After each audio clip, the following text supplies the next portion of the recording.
जाए। नंद बाबा है। आनंद का नाम तो सुना है ना, बड़ा आनंद आया, ये खाया बड़ा सुख मिला। स्वामी जी इसमें बड़ा आनंद आया। आनंद के आगे आ लगा हुआ है, इसमें आने जाने वाली बात है। लेकिन जो नित्य सुख है उसमें आ हट जाता है और बाकी रहता है नंद, कि प्रभु भक्ति का वो सुख जो सदा रहे। और जीवन यशस्वी हो, भक्ति रस से ओतप्रोत हो, सचराचर को अर्पित हो, और मैं अपने जीवन को प्रभु का लीला का धाम बनाऊं, यशस्वी बनूं, यशोमती को माता के समान उनके चरणों में झुकता जाऊं। यशादायिनी इति यशोदा। तो कंस सोचता है क्या करूं, तो वो नाना असुरों को भेजता है, पूतना को भेजता है, तृणावर्त को भेजता है, अगासुर बकासुर असुरों को भेजता है। हाँ, ये सारी लीलाएं क्या है? तुम्हारे जीवन को धोना और पवित्र करना है। पूतना, पूत माने पवित्र और ना माने अपवित्रता जीवन की पूतना है, जो कृष्ण भक्ति का तुम्हारे जीवन में नाश करती है। और आज पूतना हर घर बसती है। बच्चों को भी पढ़ाते हो तो मैं पूछता हूं काहे पढ़ाते हो? पूतना के लिए। अच्छी नौकरी, बढ़िया तनख्वाह और कुछ मोटी सी ऊपर की, बोलो बोलो, घूस। हम बच्चों को गुरुकुल में पढ़ाते थे, उन्हें धरती का भगवान बनाते थे, और वो धरती के भगवान बन के जन्मते हैं। और आज की शिक्षा भी पूतना माई है, उनको उनका रूप नहीं पढ़ाते। और एक बहुत बड़ी कमी बचपन से ही हमारे जीवन में रह जाती है कि हम दुनिया तो जानते हैं लेकिन अपने प्रति नितांत अंधे हैं। अब हम यशोदा की नहीं, पूतना मैया की जयकार करते हैं, खाली भजन गा लेते हैं, कीर्तन कर लेते हैं, कथाओं के नाटक हो जाते हैं, लेकिन जीवन का तत्व हम नहीं पढ़ पाते हैं। ये पूतना है। और पूतना अपने स्तनों पर विष लगाकर हर शिशु को मारने चल दी कि सबको मारूंगी तो उसमें वो भी तो होगा।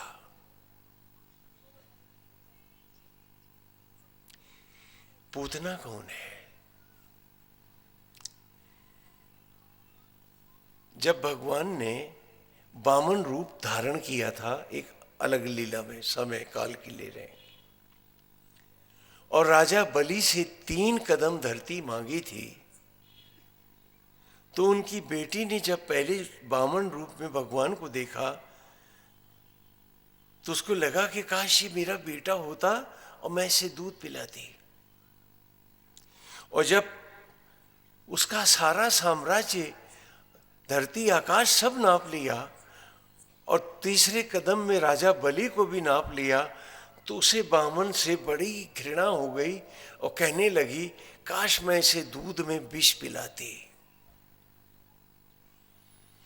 भगवान ने दोनों बात सुन ली,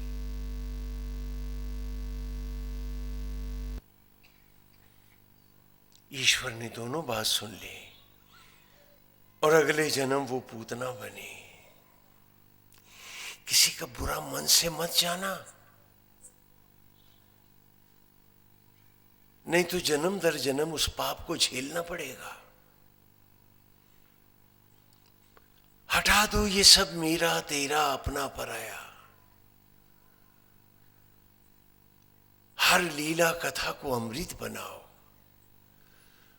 और थोड़े से क्षण हैं और इम्तिहान बहुत बड़ा है, और पास होके दिखाना है।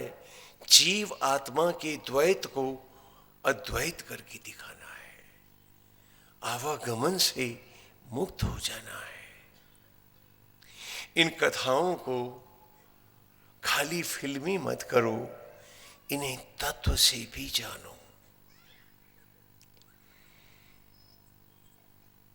उसने पहले सोचा था कि कितना प्यारा बच्चा है, मैं दूध पिलाऊं, बड़ा मन रीझ गया था। और फिर जब उसका वो रूप देखा बामन का, तो बोली इसे तो मैं विष पिलाऊं। भगवान ने दोनों बात मान ली। तो भोलेपन में भी, अज्ञान में भी किसी से क्रोध बदले की बात कभी मत सोचना। वो सत्संग क्या है जो हमारे मन की कुरीतियां, हमारे दुर्गुणों को धो न डाले। तो वो कथा क्या होगी? जब पूतना मारी गई तो तृणावर्त को भेजा। शब्दों के अर्थ करते चलो। तृण माने तिनका, घास का तिनका। आवर्त माने बवंडर, कि वो बवंडर जो बड़ी से बड़ी चीज को घास के तिनके के समान उड़ा करके तबाह कर दे, उसे क्या कहते हैं? तृणावर्त। मालूम है ये कहां रहता है? पूतना से सबकी मुलाकात हुई कि नहीं बताओ? अपने भीतर झांको। इससे द्वेष है, इससे बदला है, इससे बुराई है। ये कौन है? यही पूतना है। और प्रभु कहते हैं पूतना मरेगी तभी कृष्ण भक्ति जिएगी। और आप पूतना के साथ जुड़ के, हाँ जय जय राम, जय सिया राम, हाँ गोविंद हरे गोपाल हरे, अरे क्या कर रहे हो भाई? पहले पूतना मारनी है, फिर आएगा तृणावर्त। तृण माने तिनका और आवर्त माने बवंडर, कि वो बवंडर जो हमारे सारे सत्य संकल्पों को, हमारी अच्छाइयों को तिनके के समान, तृण के समान उड़ा दे, वो तृणावर्त है। हमें तृणावर्त से बचना है, तभी तो भक्ति जी। कन्हैया आंगन में लेटे हैं, तृणावर्त ने देखा तो उसने धूल का बवंडर उठाया, सबकी आंखों में मट्टी पड़ने लगी और वो कन्हैया को उठा के आकाश में ले आया। किसी आकाश में ही पटक कर मैं मार दूं तो कंस सुखी हो जाए। ये कंस तुम्हारा मिथ्याभिमानी मन है। सारी कृष्ण की कथा तुम्हारे जीवन में रहती है। इसीलिए तो हम गुरुकुल में छोटे बालपन से ही इस महल को धोते थे। तब हमारी शिक्षा की देवी यशोदा थी, यशादायिनी यशोदा थी। आज शिक्षा सिर्फ भौतिकता पढ़ाती है, उसको उसका परिचय नहीं देती है, इसलिए पूतना कहलाती है। हाँ तो भाई शिक्षा की जय नहीं करोगे तो जोर से बोलो पूतना मैया की कोई जय नहीं कहेगा। हाँ? लेकिन सच तो ये है कि जीवन मट्टी हो रहा है और मट्टी के लिए ही खाली बच्चे पढ़ाए जा रहे हैं। और आज भी एक सांस, एक धड़कन, जीवन का एक क्षण, हर क्षण जो मैं जी रहा हूं वो मेरे अधिकार में नहीं, प्रभु दे रहा है।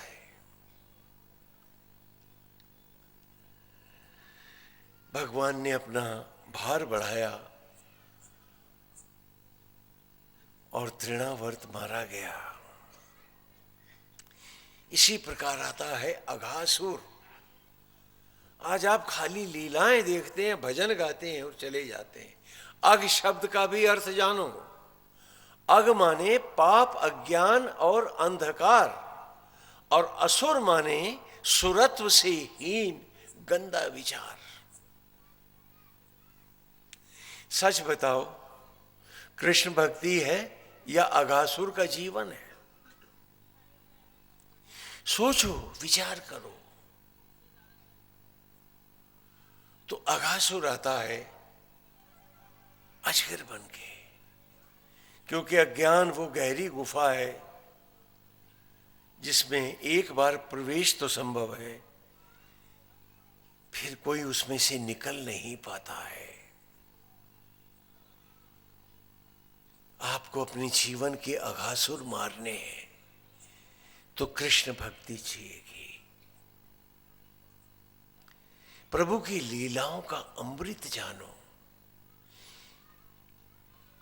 अपने से दूर कृष्ण को क्यों गा रहे हो? वो तो बैकुंठनाथ है। वो है तो जीवन बैकुंठ है, नहीं तो नरक का खुला द्वार है। और आज ईश्वर को नकार कर, जबकि आज भी आपके झूठे भोजन को व्रत में बदल रहा है, आपके पास वही प्यार क्यों नहीं है? आप भेदभाव, छल कपट, दंभ ढोंग, ये गंदे विचार हैं जो मैं असुरों के रूप में कृष्ण की लीला में बच्चों को वैदिक काल में पढ़ाता था।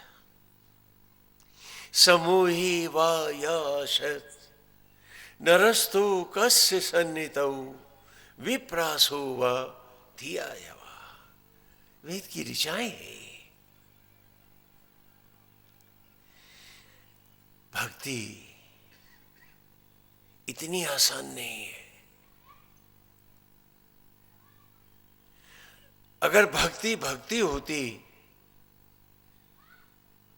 तो फिर छल कपट, झूठ, फरेब, क्रोध, बदला, मेरा तेरा, ईर्ष्या, द्वेष कब की जल के भस्म ना हो गए होते हमारे जीवन में। हर घर बैकुंठ होता, फिर परिवार क्यों बंटते? मन क्यों फटते? क्योंकि तुम्हारे जीवन में अब कृष्ण भक्ति ही नहीं है और दिखावा कोई भक्ति नहीं होती। भक्ति को में बसना होता है, भक्ति को बसाना होता है और एक हो जाना होता है।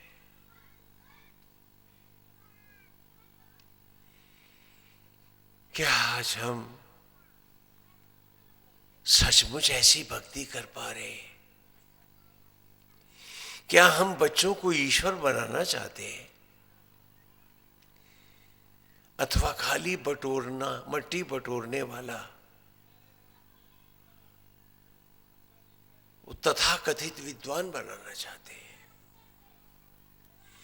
हम बच्चों को विद्वता देते हैं, सारा विज्ञान देते हैं, ग्रह नक्षत्र और सृष्टियां पढ़ाते हैं, वो गहरे विषय वेद के मैं आपके सामने अभी उठा नहीं सकता हूं।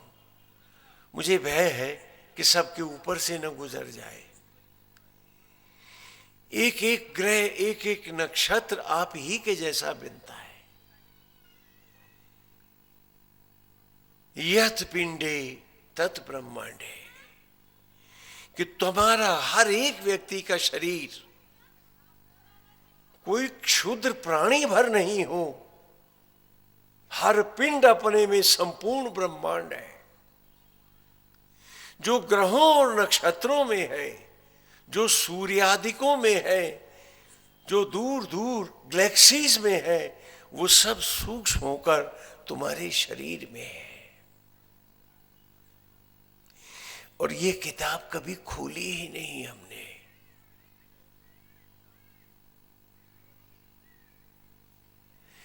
ये पुस्तक हमने कभी जानी नहीं।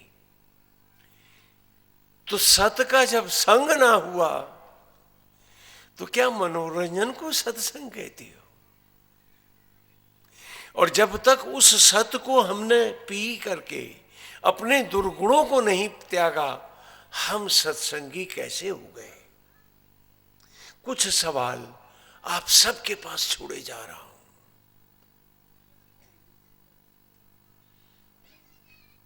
आपके पास पहले भी आया था, और वरुण तो मेरा घर है, हर घर मेरा है, आप सब मेरे हैं। लोग आपको चेला बनाने आते हैं, मैं आपको कृष्ण का बैकुंठ बनाने आता हूं, बस और कुछ नहीं चाहता कि आपका जीवन कृष्णमय हो जाए, आपसे सारा संसार सुखी हो जाए, तो भक्ति रस का अमृत एक बार फिर इस बैकुंठ में प्रवाहित होने लगे और ये सारा विदर्भ का क्षेत्र एक बार फिर अपनी भव्यता और ज्योतियों को पाए। और यही रुक्मिणी जी ने भगवान विट्ठल से मांगा था।